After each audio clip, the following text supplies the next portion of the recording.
They call me the Echo. A name whispered in the static between transmissions, a shadow that flickers at the edge of every surveillance feed. I didn't choose it, but it fits. I am the aftersound, the presence that lingers when the world thinks it's gone quiet. Say I'm hunting someone, stalking them through the static. They imagine me as a predator, always a step behind, always watching. But the truth is more complicated, more circular. But here's the truth, I'm not chasing, I'm circling. Like a satellite locked in orbit, I move around him, never closing in, never letting go. My presence is a constant pressure, a reminder that the past is never really past. Because the one I watch, he knows I'm there.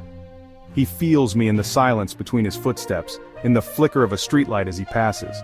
Our game is mutual, a dance of glances and half-heard footsteps. He leaves the door open on purpose. It's an invitation and a warning, a signal that he's ready for whatever comes next. He wants me to see, to know that he's not afraid. People whisper that I'm obsessed, that I've built a profile to erase him. They say I've lost myself in the hunt, that I've become nothing but the sum of his secrets.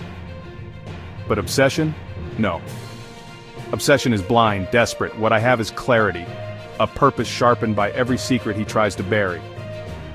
This is ritual, and every step, every message, every silent confrontation is part of a pattern older than either of us. He made noise, but I felt the ripples. The world barely noticed, but I heard the disturbance, the tremor that signaled something was wrong. Ripples always come back as echoes.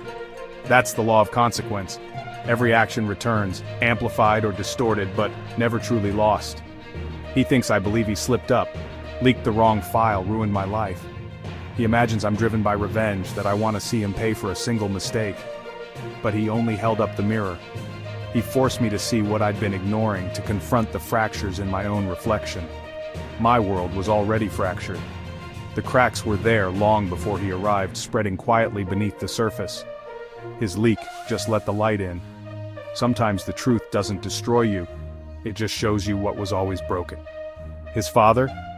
Another shadow in the background, another player in a game that started long before I arrived. Complicit, maybe not guilty by law, but lost in context. In this world, innocence is a matter of perspective, and context is everything. And in this world, context is a noose. It tightens with every secret, every lie, every truth left unspoken. He doesn't do this for applause.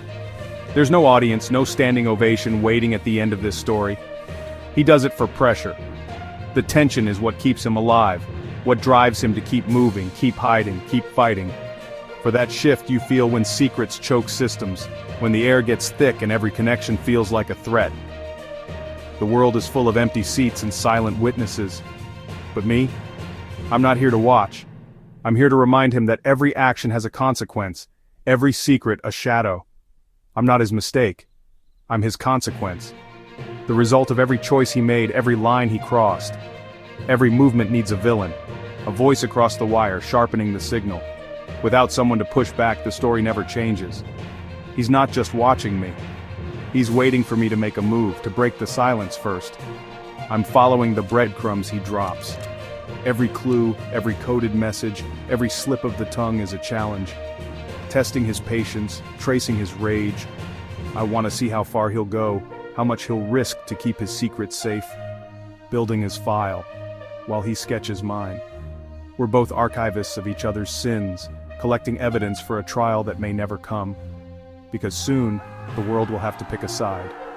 The lines are being drawn, the choice is narrowing. Truth that cuts, or a lie that comforts. There's no middle ground left, no safe place to hide. Signal or echo. Will you be the one who speaks, or the one who repeats? And when that moment comes, being right won't matter. The world won't care who started it, only who finishes it. Only being louder.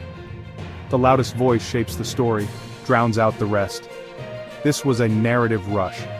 A story that moves faster than the truth, faster than the lies. Stories that hit before your break's over. And when the silence returns, all that's left is the echo.